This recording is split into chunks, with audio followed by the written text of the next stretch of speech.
stormy, but nice. And I ended up taking my mumsy and my uncle up to the Welcome Cafe at Melton, and me and mumsy had a Sunday dinner, which was cock on, proper homemade feel to it, and my uncle had a slice of cake and coffee because he gets a Sunday dinner and I fucking don't. So yeah, it was good. So we did get out. We got papped again. I've not bought the photo yet, but here's one of them. There you go. And then this weekend I've got the weekend off, and I was doing a bit of house sitting and wasn't going to go out. Saturday, really lazy day.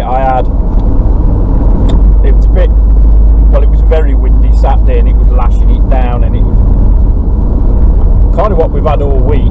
We get periods of it absolutely lashing down, high winds, and then see a little bit of sun, and then it'll go crap again. So didn't do a lot Saturday. I caught up with a lot of Netflix that I tend to binge watch Netflix and then leave it alone. I'll just leave stuff alone, but I like to watch something when I'm eating, and I like to watch something funny usually, so I'll put like Brooklyn Nine-Nine on or something like that. But I've been getting back into The Witcher because I abandoned that towards the end of series 1 for no reason other than I was watching other stuff. I don't watch a lot of telebox, so I got back into The Witcher, and I'm now at the end of season 2, thoroughly enjoying it.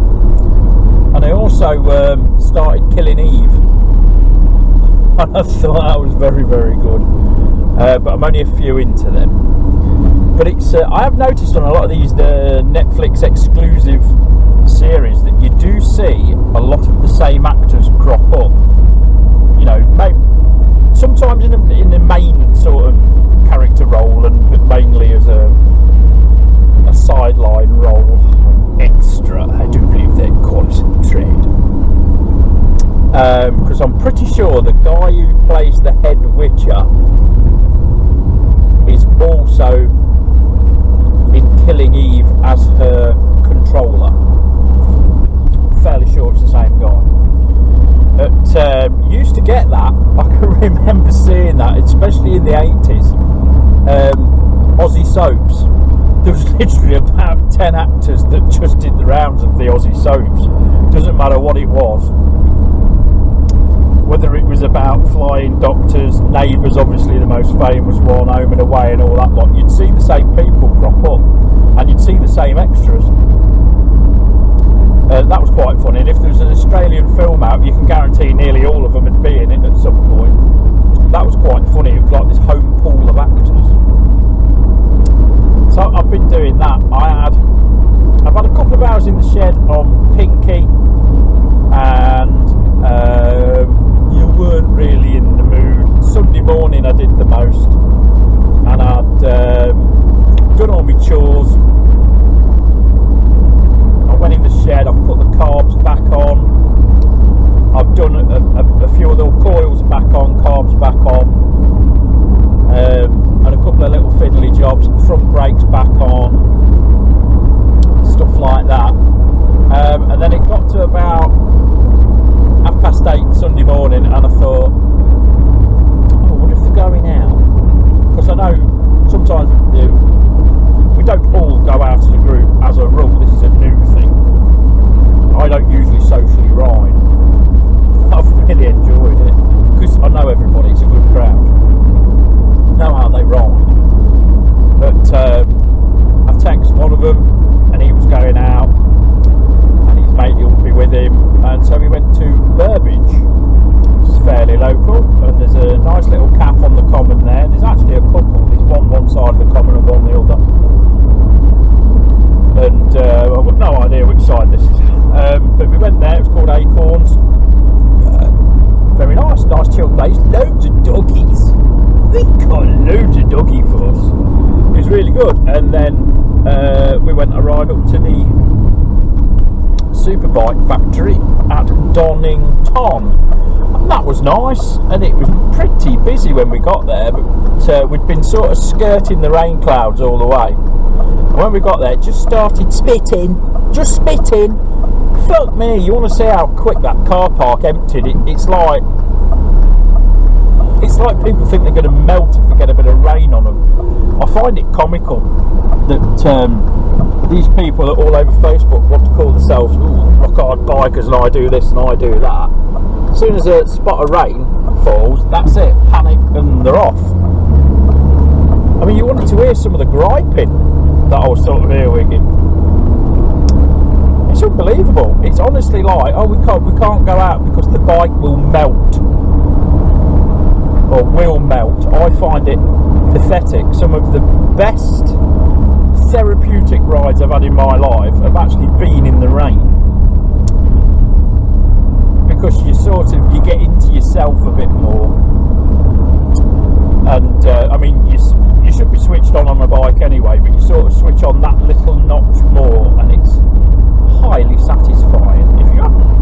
If you've never ridden your bike out in the rain, go and do it deliberately, because then if you are caught out in the rain, you'll know what it's like, you'll know what its character is. And the only secret to rain is smooth. Just be super smooth. Remember that your braking distances increase, etc, etc. Your grip level drops, although to be honest, with modern tyres, they're eons better than when I was on L plates. I commuted for years on L plates with Bakelite tyres. You know, the slightest hint of damp and I was down the road. It's usually tipping into a corner. Whoop, the whole lot's gone. Modern tyres just aren't like that anymore. I mean, if you're sort of a moderate pace rider, which I'd class myself as, you won't, unless there's a bit of diesel about or something like that, you will not have grip issues. In fact, you'll surprise yourself, because sometimes the grip issues, if you're that kind of rider, are the same as when you'd be out in the dry.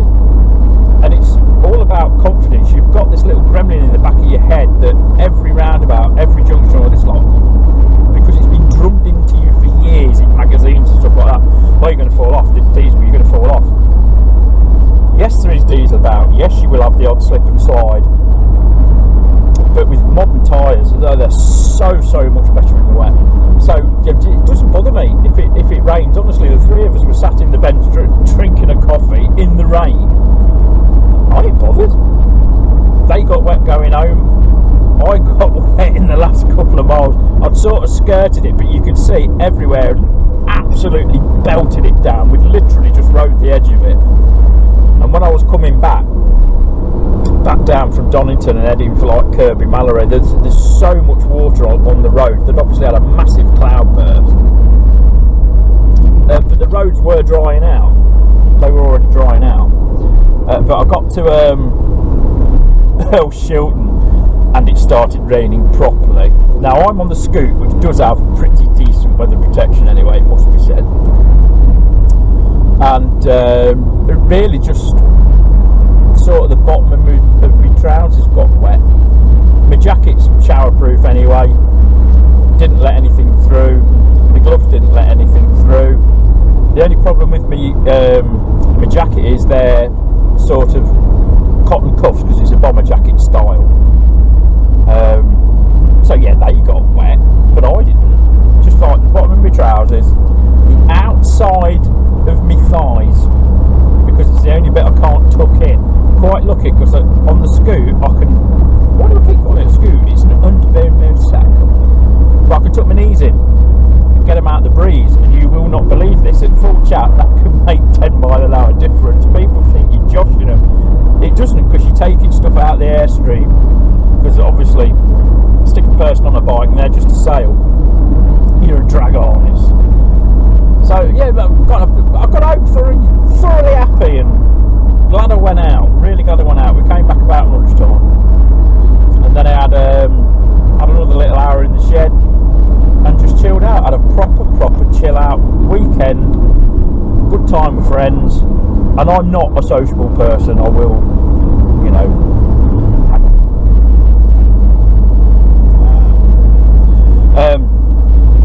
I'm not really a sociable person. My social circle's quite small, and it's quite small for a reason. But it's yeah, it was a bit last minute. It was literally, I arranged it in 5 minutes with a message. Are you going out? Right, well if I come out I'll see you there. Went to take Nibs out, and I noticed where I put him in the shed, because I usually keep him on his side stand.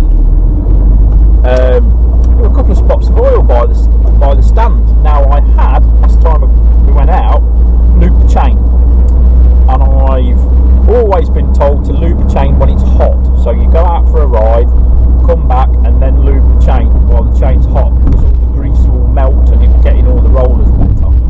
Perfect logic to it.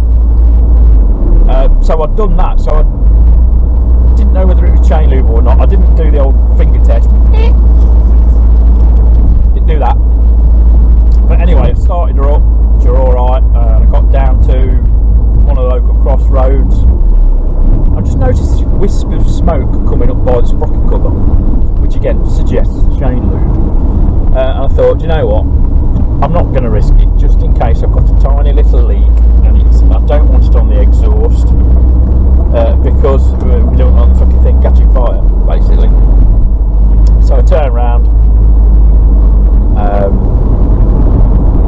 tucked him away, sprayed a bit of water around by the stand in the area where it's leaking, just to cool it down, just to cool the exhaust down a little bit. I'd only been out for like a mile and a half, and then I nicked some fuel out of him, and I went on Phyllis. So I had a Phyllis adventure, and it was good. Other than that, nothing much to report. I'm in Rosie.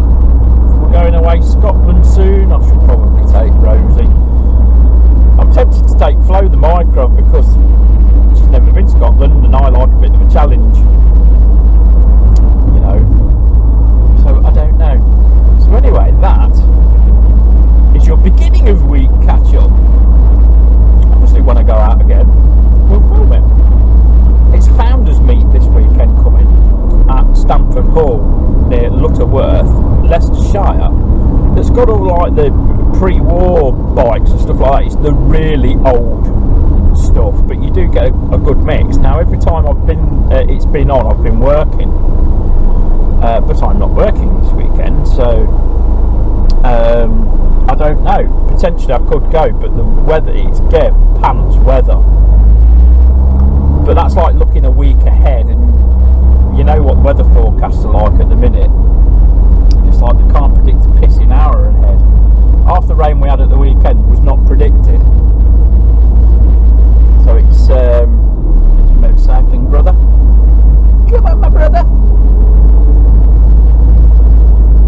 It's alright, you need to put your hand up and thank people that pull over for you, big ignorant folk. I don't mind giving away to bikes and stuff like that, but let's have an acknowledgement. I don't mind giving away to people, but let's have an acknowledgement. It's like when you let people in a like a slip and stuff like that.